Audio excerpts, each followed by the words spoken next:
What is ham radio and why should you care? Ham radio is more than just a hobby to us, it's a community. With ham radio, you're able to talk to people throughout the world and as far as the International Space Station. So let's jump into the history of the ham radio. In 1873, James Clerk Maxwell presented his theory of electromagnetic field. In 1901, Marconi communicated across the Atlantic with a radio device using high power and a giant antenna. To curb interference, Congress approved the Radio Act of 1912, which required amateurs to be licensed and restricted to a single wavelength of 200 meters. Now, that's not much, y'all. That's not much at all. In 1914, the American Radio Relay League, or ARRL for short, was founded by Hiram Percy Maxim, who found that the messages could be sent more reliably over long distances if relay stations were organized. Relay stations are multiple stations. I'm a station, another person's a station, and we relay the messages until it gets to an intended party. So that could be hundreds of miles away if everyone communicates effectively. Where was I here? Let's see. Transatlantic transmitting and receiving tests began in 1921. And by July 1960, the first two-way contact via the moon took place on 1296 megahertz. Today, we're on CW, phone, SSB, FM, packet TV, PACTOR, PSK31, RIDI, and other modes, bouncing signals off the ground, ionosphere, and the moon.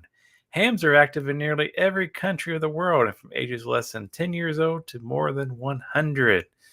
Now you gotta understand, you have a cell phone, your cell phone has a radio communicating with the tower.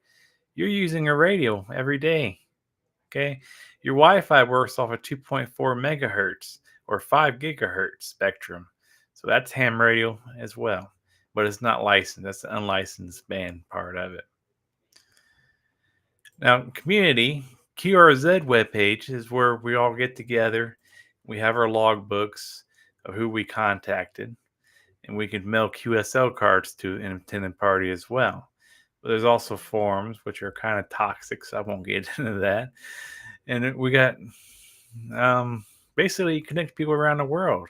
A new logging site, Ham Radio League, kind of gamifies logging on your contacts, and you have leaderboards and other things going on there. So it makes it an exciting part of the hobby.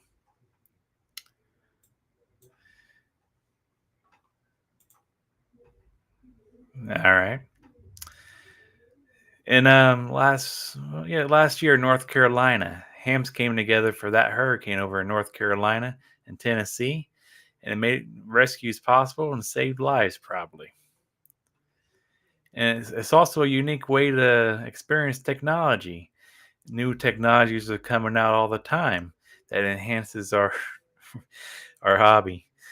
We even have AI getting involved in making the signals a little bit clearer for us. And the thrill of your first long distance contact is amazing.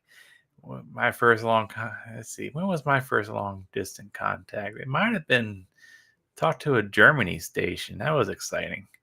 Just using 100 watts and a wire. There's 3 different types of ham radio license. You got your technician, that's your entry class. You got your general, that allows you to use HF bands. As a technician, only lets you use 2 meters and 70 centimeters, and some parts of the HF bands. And we have the extra license, the highest license class you can get. That opens up, well, to be honest, you don't have to pay attention to a band plan once you're an extra.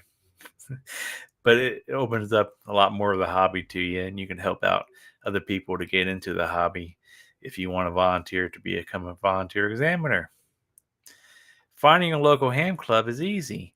You can just Google ham club in the city and the state you're in, and I'm sure one will pop up.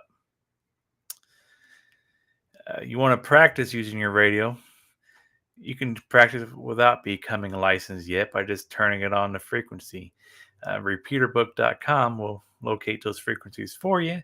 You can just program in your radio. But ideally, find a ham club. They will help you program your radio and find resources for you more easily.